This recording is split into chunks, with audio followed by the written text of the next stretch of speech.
All right, so we left off on the section where we were talking about Muhammad's night journey.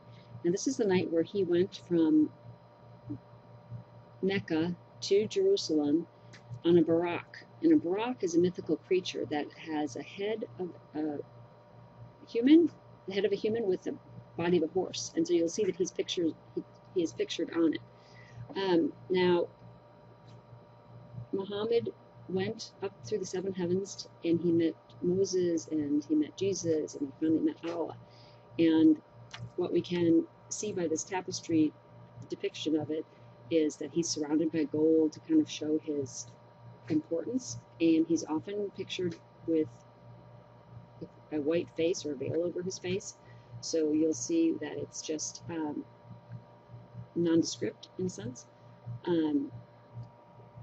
But this is where the story of him going up to talk to Allah came, where Allah said people should pray to him 50 times a day. And Muhammad went down and told Moses 50 times, that's a lot. And Moses said, oh, I know these people, they won't be able to pray 50 times a day. You need to talk Allah down from that. So he went back up and he got him down to 40 times a day. And then he went back and forth, finally get down to 5 times a day. They will pray 5 times a day.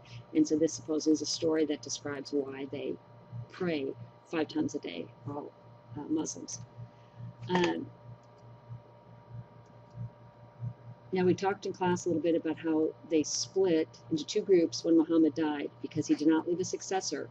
So his followers didn't know who to appoint. They felt that he would have wanted to appoint his son-in-law, Ali, because he was kind of a favorite at the time, but he was quite young. And the group of people who felt like Ali was the one who should have been appointed are the Shiites, or the Shia, as they're sometimes called. The Sunnis are the people, which is the majority of the Muslims in the world, but the Sunni was the group that believed that the successor should always be elected. So you need to look for the best person for the job. And this is why the major split occurred. Now, the biblical story about Sarah and Abraham, you may remember that Abraham's wife Sarah couldn't conceive a child. Well, for years they wanted a child and they couldn't have one. So Sarah's idea was to ask the slave girl, Hagar, not to ask her, just to use her, to get an heir. And so she told Abraham that he should sleep with his slave girl Hagar, and which he did, and she had a son, Ishmael. Well, in the meantime, Sarah herself got pregnant and had Isaac. So this was kind of a common practice back then. When an heir couldn't be produced, they would use the concubines or the slaves to try to get a baby. So anyway, the Muslims, though, trace their heritage through Hagar and Ishmael. So they believe that they're descendants from Ishmael. And the story is that Sarah was jealous of Hagar and sent her out into the desert. Sarah was just not sure she wanted to have another boy running around when she had her own son Isaac. So Hagar and Ishmael left and actually ended up in Mecca, and that's where Abraham went eventually to be with them, and that's when he rebuilt the Kaaba with his son Ishmael. Ishmael married, had 12 sons of his own, and Muhammad is considered one of Ishmael's descendants. This is a scene from the story where Hagar felt so rejected, and Sarah had kicked her out, and she went in the desert and just left her son under a bush and thought she was going to die, but then the angel came to her and told her that no, I would be all right, and she would find food and water, and she did survive. Okay, another type of Muslim is Sufi, and Sufi Muslims are the mystics. They believe the goal is to experience oneness with Allah. They believe you should empty your mind of everything but God, and so it's another branch of Islam.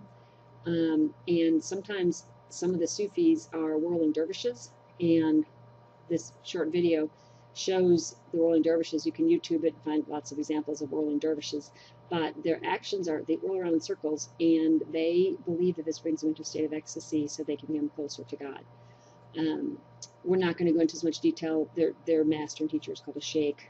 And then there was a famous poet, Rumi, who wrote lots of love poetry, and we're just not going to have time for that this year. But that's another thing to kind of consider. Now remember, Kaaba is from the Arabic word for cube. It held the pagan gods, the gods that were popular by many tribes back then in the time of Muhammad. And As you know, they were polytheistic at that time. And right now, it's in the center of the Great Mosque, and I'll show you a picture of that in the middle in a minute. And it supposedly contains the black stone given to Abraham as a sign of his covenant. Now here's the Great Mosque, and you can see in the very center the Kaaba, which, as you know, is part of the ceremony when you go to do your Hajj, once in a lifetime, your trip to Mecca. Just make note that there are 99 names for God, and they usually do not represent it because they think it should be genderless, God, Allah. So their artwork is often just calligraphy and Arabic calligraphy. Now, one of the things that Islam believes is that they believe people are basically good. They don't believe in original sin, but they do believe people, the problem is they forget. And when they forget to act in the proper way, they need guidance, they need rules. And so these are all very important to be followed and as guidelines for the people so that on the day of judgment, when they're judged, they will have enough good things in their life that will allow them to go to heaven or paradise. And of course, the 5 pillars are very important for you to remember. They go into much more detail in your book, but be sure that you can describe each one and give some details on each one. And for instance, the wealth sharing, know what percentage they give. And that jihad, please read about jihad, because jihad is generally used to describe the spiritual struggle. It's sometimes called the 6th pillar, but in many instances it's been interpreted as a holy war, but there are other meanings than just that. Okay, Ummah, that's an important word to remember. Its term means all Muslims. So there's, even though the different groups have different beliefs, they do all think they're part of this big community. Your book also goes into some detail about Sharia law and how this gives some guidelines that are applied differently in different countries. For instance, Saudi Arabia, women can't drive. Other countries, women are allowed to drive. Women wearing burqas, full-length burqas, that's required in some Muslim countries, and other ones it's not. This poster calendar shows Sharia law, shows some examples for people to be thinking about. And in class, we kind of talked about, okay, look, she's riding without proper clothing, so she gets stoned. They're having an affair, sex outside of marriage, the couple gets stoned. This man loses his hand because he stole something. So the laws that the Taliban enforce, or the Sharia laws, sometimes are enforced very violently, and often people are used as an example for others, especially when the Taliban wants to make an impact. They will behead people or execute people in front of others so that everybody can see that they're serious. Islam spread very quickly, as we talked about, through traders and went throughout Europe, North Africa. They invaded Europe at Gibraltar, the Rock of Gibraltar, and they had conquered most of the Iberian Peninsula, and we pointed that out in the map. That's Spain and Portugal. And we pointed out that what stopped them were the Pyrenees, the mountains, and the Battle of Tours. Otherwise, maybe Europe would have been converted to Islam. Most of the people today are Sunnis. You can see the percentage there. We also talked about the distinctive features in the mosque, and in the tiny towers, the minaret, and then the person who calls people to prayer, muezzin. Your book does give a little bit of detail about this, but in talking about the Shah of Iran, many of you read this in sophomore year, I believe, in school, Persepolis, or you may have read it before. It's a graphic novel talking about what happened to a girl when she was living in Iran when the revolution occurred and the Shah was overthrown, and Ayatollah, who's pictured here, the Ayatollah, was in power and changed everything. Girls couldn't go to school anymore, girls couldn't have jobs. It was quite a time of transition, and so that graphic novel talks about it. And then also, just to finish up a little bit, we wanted to talk about the Taliban and how the U.S. actually backed them at first, and they thought they could establish order. They thought that they could get rid of the Russians who were invading Afghanistan.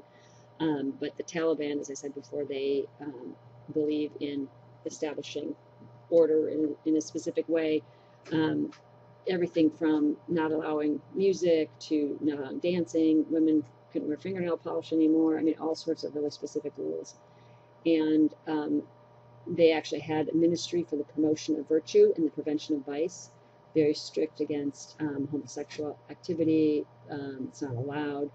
And they believe that they're supposed to clean things up. And if there's any sin or violence, they're in charge of it, taking care of it. And what really disappointed the rest of the world was when the Taliban destroyed the Buddha statue here that had been carved into the side of the mountain. You can see how tall it is from how big the men are here, for centuries, and they destroyed it because it wasn't Muslim. So we wanted to distinguish between the religion and the fundamentalists and the Taliban and little groups within the Muslim faith that promote violence and different aspects that are not indicative of the religion as a whole. Okay, so that's it. That's my 10 minutes, and let me know if you have any questions. Thanks.